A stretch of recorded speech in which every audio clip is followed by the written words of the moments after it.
Moving on to valvular disorders, let's remind ourselves of some basic anatomy. Of course, the heart has four valves. Here's the right atrium, right ventricle, left atrium, and left ventricle. There is a tricuspid valve here. There is a pulmonary valve here, a mitral valve here, and then an aortic valve here. Now, of course, the idea is that the valves help to prevent backflow as blood is being pushed forward through the system. And the disorders of the valves are basically two. One is when you get stenosis. And so, for example, you can get stenosis of the aortic valve. When you get stenosis, that tightens the orifice of the valve. It narrows the orifice of the valve, which then makes it harder to push blood through. The other possibility would be that you can get regurg of the valve. For example, if you had mitral valve regurg, that would allow backflow across the valve. And so these are the two types of pathologies that are going to arise as we move forward in our discussion. The very first topic that we want to cover is acute rheumatic fever. This is a systemic complication of a group A beta hemolytic strep infection of the throat, usually seen in children 2 to 3 weeks after the strep throat. And what happens is you generate an immune response against the bacteria, and the bacteria has M proteins, and these M proteins are antigens that resemble antigens in human tissues. And so therefore, as you're generating a response against the M proteins, you begin to generate a response against human tissues, and that results in damage to tissues, and then, of course, acute rheumatic fever. Now, it's important to note in very high yield for exams that this notion of the bacterial M protein resembling human tissues is called molecular mimicry. And the board examiners like you to know that term, molecular mimicry. When you'd like to make a diagnosis of acute rheumatic fever, you do so using the Jones criteria. The first thing that you need is evidence of a prior group A beta hemolytic strep infection. For example, anti-streptolysin O titers or anti-DNase B titers. These are both markers of a prior group A beta hemolytic strep infection.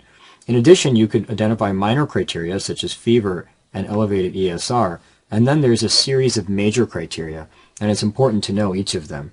Now, I use the first letters of the word Jones in order to remind me of the criteria. Of course, these are called the Jones criteria. So the J reminds me that you're going to get joint problems, and the key problem here would be a migratory polyarthritis, where you get arthritis of a large joint, such as the wrist, knees, or ankles, and then it resolves and moves to another large joint. The O sort of reminds us that there's going to be heart problems, and the heart problems are pancarditis, where you get inflammation of each of the layers of the heart. And so you get a endocarditis, a myocarditis, and a pericarditis. And we'll talk about the inflammation of the heart in a little more detail in a moment. The N reminds us of the fact that we're going to have nodules in the skin. So you get subcutaneous nodules. The E stands for erythema marginatum. Erythema marginatum is a rash that appears more red at the margins of the rash. It's an annular rash that has erythematous borders. So hence the term marginatum, because it's more red at the margins.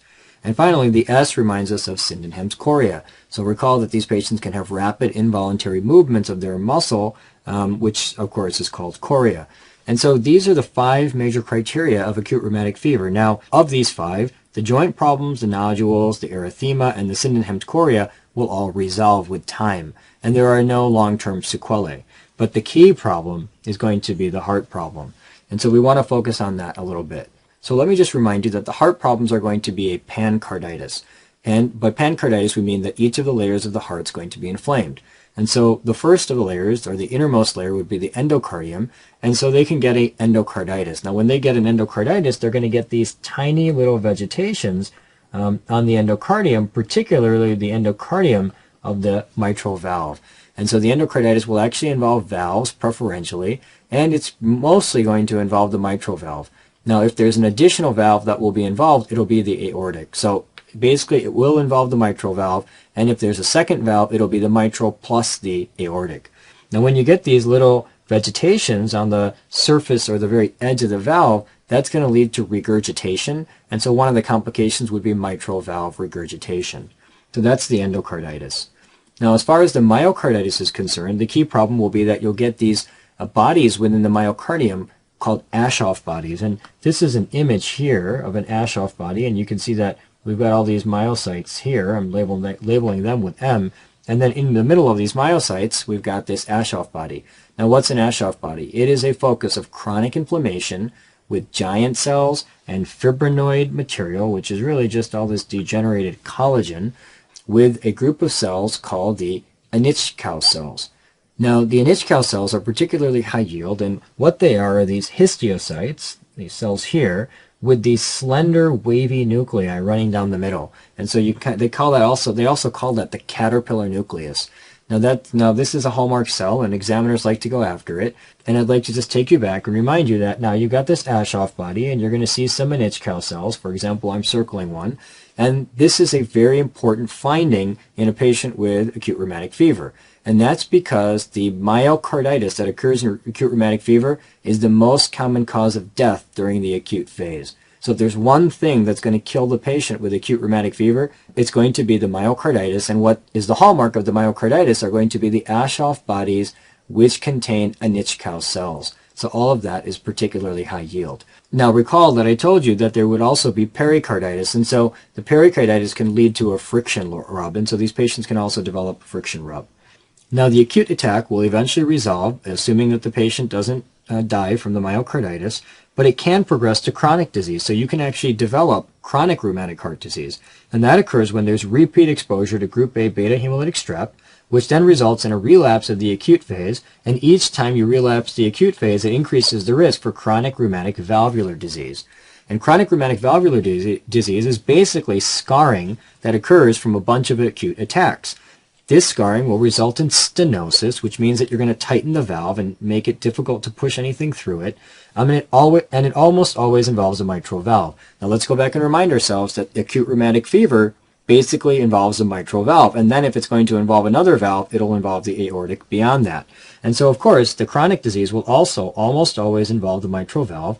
It'll lead to thickening of the chorda tendineae and the cusps. And eventually that, of course, is going to produce stenosis. Now, occasionally, it can also involve the aortic valve, which would then lead to fusion of the commissures. I'll show you a picture of that in a moment. The other valves are less commonly involved. Now, when you've got damage to these valves, then the complication of a damaged valve will be endocarditis. And you're going to hear more about that in our discussions of endocarditis that are upcoming. Here's an image of the aortic valve that's involved by chronic rheumatic heart disease. Again, the idea here is that you get scarring of the valve with fusion of the commissures, and that's particularly high yield. So let's go back and look at this. This is the normal aortic valve, and it should open like this, so that you should have cusp 1, 2, and 3, and these cusps should sort of plug in to the very edge of the aortic valve root. Now, notice here that what's happening is you've got this scarring here and here, which is fusing these commissures, these single edges of the valve, which is fusing these commissures together. And so when you get fusion of the commissures, what ends up happening is it reduces the orifice of the valve. It actually then results in the formation of this space that resembles a fish mouth. And so this is also known as the fish mouth appearance of the valve. Again, this is the aortic valve, and the problem is that you're going to have stenosis because you're not going to be able to completely open this valve. Switching gears and moving to aortic stenosis, this is a narrowing of the aortic valve orifice. Now again, this is the left ventricle here, and of course the aortic valve would be opening here. If you narrowed the opening or the window of this valve, that would be called aortic stenosis. Now normally the valve opening is about 4 centimeters squared, but in aortic stenosis it becomes less than 1 centimeter squared.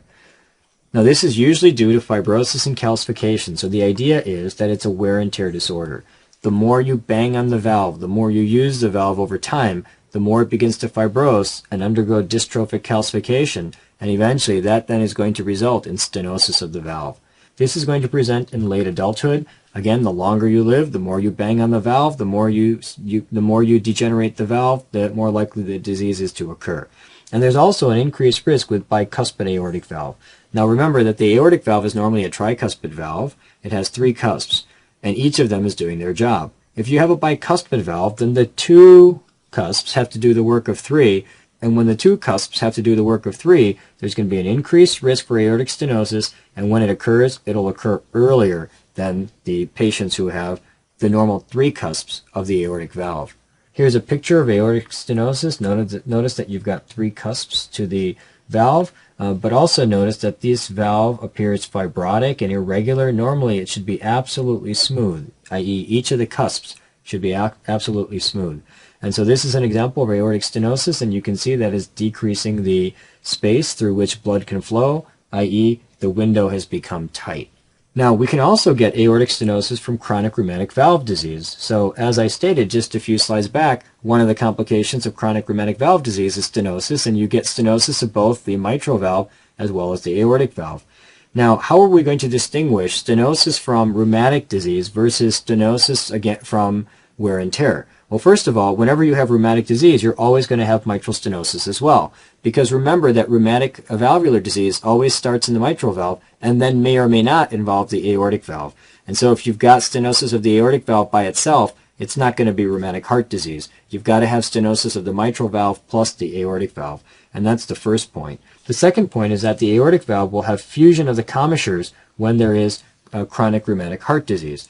Here again is a picture of the aortic valve from the patient with chronic rheumatic heart disease. And remember that we had fusion of these commissures where the edges of the commissures got stuck together, creating this fish mouth appearance. For the purposes of comparing and contrasting, here is the aortic valve in which you've had extensive wear and tear. Now notice that there is no fusion of the commissures. And again, that's a major distinction from chronic rheumatic valve disease. Regardless of the cause of aortic stenosis, the patients will have a prolonged asymptomatic stage. That's because there's going to be compensation such that the left ventricle will be able to push blood across that stenotic area. When the left ventricle is pushing against the stenotic area, it'll eventually blow open that valve, and when it blows it open, you'll hear a systolic ejection click, and then as the valve opens, all the blood will sort of move out in a big rush, giving you a crescendo, and then eventually that'll decrease, giving you a decrescendo murmur. And so these are some of the hallmarks of aortic stenosis. The complications of aortic stenosis include concentric left ventricular hypertrophy. And so again, if this is the left ventricle here, and the left ventricle has to pump against this tight stenotic aortic valve, you're going to get hypertrophy of the muscle of the left ventricle. In addition, patients can get angina and syncope with exercise. The idea here is that because there is a stenosis, there's a limited ability to increase blood flow across the valve. And so therefore, if there's exercise, it's difficult to get extra blood to the brain and the heart, and that can result in angina and syncope. And finally, there can be a microangiopathic hemolytic anemia. The idea here is that when the blood flows across the degenerated calcified valve, some of the blood cells can rupture, and that would give you a microangiopathic hemolytic anemia. And so these are all important complications. The treatment is based on the presence of the complication. So you normally don't replace the valve until after the onset of the complications. Moving on to aortic regurgitation, let's illustrate this. Here is the left atrium and the left ventricle, and recall that the left ventricle will push blood across the aortic valve during systole. Now during diastole, this should seal, allowing for the blood to move forward. However, if there is leakiness of this valve, that will result in regurgitation, allowing some blood to move backward. And that's the definition of aortic regurgitation: backflow of blood from the aorta into the left ventricle during diastole. Now, the most common cause of aortic regurgitation is a isolated aortic root dilatation. So the idea here is that if this is the aortic root and coming off the root are the valves, then if there is a dilation of this aortic root, that is going to pull on the valves, which will then increase the space between the valves, allowing for regurgitation backward into the left ventricle. And so this is the most common cause, an isolated aortic root dilatation. At the same time, you can get aortic root dilatation with a syphilitic aneurysm. Remember the picture that I drew you during the vascular lectures. If this is the aorta coming off the left ventricle, then if there is an aneurysm of the aorta in the thorax, this aneurysm or balloon-like dilatation will pull on the aortic root. And when it pulls on the aortic root, that's going to make this valve leaky, so that blood will actually go backward during diastole. And so this is another important cause. But of course, it's not the most common cause, but it's another way by which you can dilate the aortic root. And finally, if you damage the valve itself, if this is the aortic root, you've got these cusps of the valves coming off. If you damage these valves, that will then result in aortic regurgitation, and the example would be infectious endocarditis, which could potentially damage the valve, resulting in aortic regurgitation. Now, the clinical features will be that you'll have an early blowing diastolic murmur. Now, diastolic murmur because the blood will go back during diastole, and whenever you have blood going backwards, you often get a blowing murmur.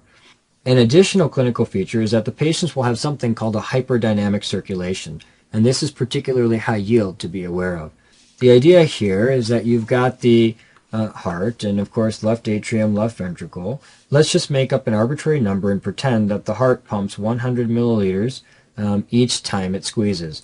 Now that 100 milliliters is going to go into the aorta, and then of course that's going to generate a blood pressure as it goes down through the rest of the system.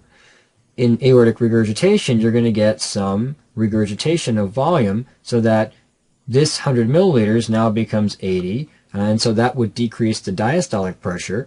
And at the same time, with the return of 20 milliliters to the left ventricle, the next time it's going to pump out 120, and that's going to increase the stroke volume. And of course, the stroke volume is going to then increase the systolic pressure. So you're going to get an increase in the systolic pressure and a decrease in the diastolic pressure, and that is then going to widen something called the pulse pressure, which is the difference between the systolic and diastolic pressures. Now, as there's this widening of the pulse pressure, the patients are going to have bounding pulses. They're going to have a pulsatile nail bed. They often can have head bobbing, especially on board examinations. And all of this is called a hyperdynamic circulation, and it's based on the fact that the systolic pressure increases because of the increased stroke volume with the regurgitation, and the diastolic pressure decreases due to the fact that some blood is being regurgitated back into the heart. Additional clinical features is that you'll get left ventricular dilatation. As you add additional volume back into the left ventricle can dilate. And one of the important features of volume overload is that you get hypertrophy, but it's an eccentric hypertrophy where it involves one aspect of the ventricle as opposed to the entire concentric ventricle. And so they call that eccentric hypertrophy, and it's classically seen with volume overloaded states. Now the treatment will be valve replacement once left ventricular dysfunction develops. Mitral valve prolapse is ballooning of the mitral valve into the left atrium during systole. Let's just briefly illustrate this. So here you've got the left atrium, and this is the left ventricle, and then you've got the mitral valve here. Now, this mitral valve is normally very tight, and so you can think of it sort of as a very firm kind of rubbery substance. However, if there's degeneration of the valve, then that firm rubber would actually turn into this more mixoid or gel-like substance, making the valve more loose and floppy. And that's what happens in mitral valve prolapse, is that you get mixoid degeneration of the valve, making it more floppy. The etiology is usually not known. However, it can be associated with, for example, Marfan syndrome or Ehlers-Danlos syndrome. But in most cases, the etiology is not known. Now the idea here is that when this valve becomes floppy, then what's going to happen is that when the left ventricle is squeezing blood out down through the aortic valve, this valve should normally become very tight, i.e. the mitral valve should normally become very tight and should close. However, in this particular case, there's going to be a little bit of a ballooning backward of the mitral valve during systole, and when that mitral valve balloons backwards, you're going to get a little bit of a click. It's sort of like opening of a parachute. And so when you open a parachute, you'd hear a loud noise, and in the same way, during systole, as this valve parachutes backwards, you're going to hear a click in the middle of systole. And that's one of the key clinical features, a mid-systolic click. Now, in addition, there can be some regurgitation back across that valve. There doesn't always have to be, but it often is present. The complications of mitral valve prolapse are rare, but they include infectious endocarditis because the valve will be damaged over time, arrhythmia, and severe mitral regurgitation. Of course, as this valve is clicking backwards, it's going to get stretched, and as it gets stretched, that's going to result in some leakiness to this valve, which would then result in mitral valve regurg. The treatment is valve replacement. The final point I'd like to make concerning mitral valve prolapse is this is a picture of mitral valve prolapse, and you can see that this valve has become very loose and floppy, and it's sort of regurgitating back towards you because we're actually sitting in the atrium here looking at the valve as it comes back towards us. Mitral regurgitation is when you get reflux of blood from the left ventricle into the left atrium during systole. Again, the idea here is that you've got the left atrium here, you've got the left ventricle here. This valve should normally become tight and shut when the left ventricle is squeezing and pushing blood forward during systole. However, if this valve becomes loose, then during systole, some of the blood can actually go backwards into the left atrium, and that's called mitral valve regurg.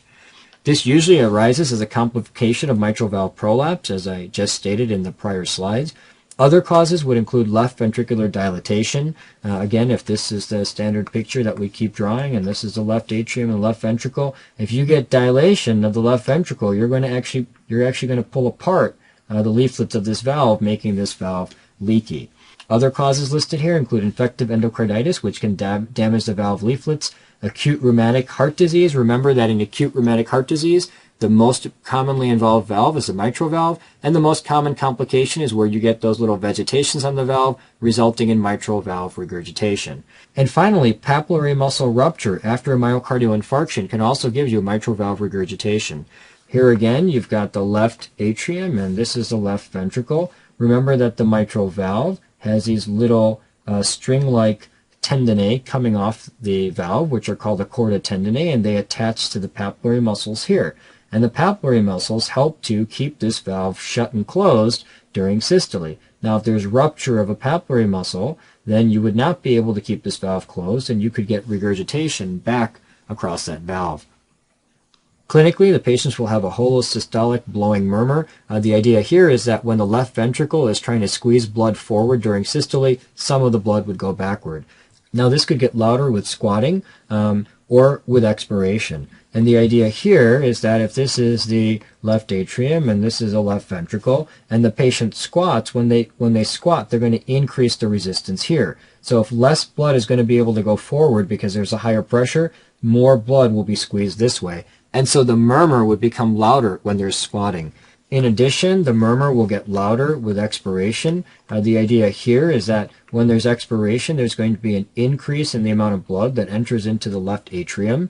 That will then result in an increase in the blood in the left ventricle. Now, during that cycle, when this increased blood is pushed this way, there will also be increased blood regurgitating back this way, which is going to make the murmur louder. Mitral stenosis is when we have narrowing of the mitral valve orifice, and the key circumstance in which we would see this would be chronic rheumatic valve disease. Remember that chronic rheumatic valve disease preferentially involves the mitral valve and that it creates stenosis. So chronic rheumatic disease creates stenosis, and acute rheumatic disease creates regurg. And that's a high yield sort of simple principle to bear in mind. Now what you're going to get here is an opening snap followed by a diastolic rumble. Now the idea here is very simple. If this is the left atrium and this is the left ventricle and there's a stenosis here, then the left atrium will push open this stenosis during diastole when it's feeding blood to the left ventricle, and you'll get a little bit of a rumble after you blow open that window. And so that's the key finding, as we've stated in the text, an opening snap followed by a diastolic rumble. One of the key complications of mitral stenosis is that you'll get volume overload of the left atrium. Again, all of the blood in the left atrium will not be able to be pushed into the left ventricle because of the stenosis. And so eventually you'll get volume overload with dilatation of the left atrium. Now the complications of this will be the following. Number one, we'll get pulmonary congestion. And that's because as you overload the left atrium, you're also going to back up blood into the pulmonary circuit, and so that'll result in pulmonary congestion. And remember, the two complications of pulmonary congestion are going to be edema, because we're going to increase the hydrostatic pressure in the vessels of the lung, and number two, alveolar hemorrhage. As the capillaries become engorged, they can rupture. That will result in hemorrhage. The macrophages within the airspace will consume the blood, giving you hemosiderin-laden macrophages, also called heart failure cells. And so those are the two complications of pulmonary congestion. In addition, because there's excess blood volume within the pulmonary circuit, we'll get pulmonary hypertension. Of course, if there's pulmonary hypertension, the right heart will have to pump against the pulmonary hypertension, and eventually the right heart could fail.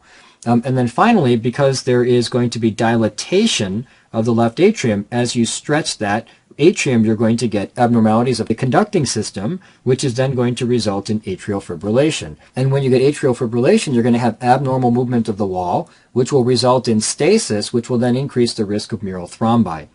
And so here is a classic image of a mural thrombus in the left atrium. You can see this thrombus here up against the wall, and it's due to the fact that you've got poor movement of the atrial wall, resulting in stasis of the blood, increasing the risk of thrombosis. And so this is called a mural thrombus. And that concludes our discussion on valvular disorders.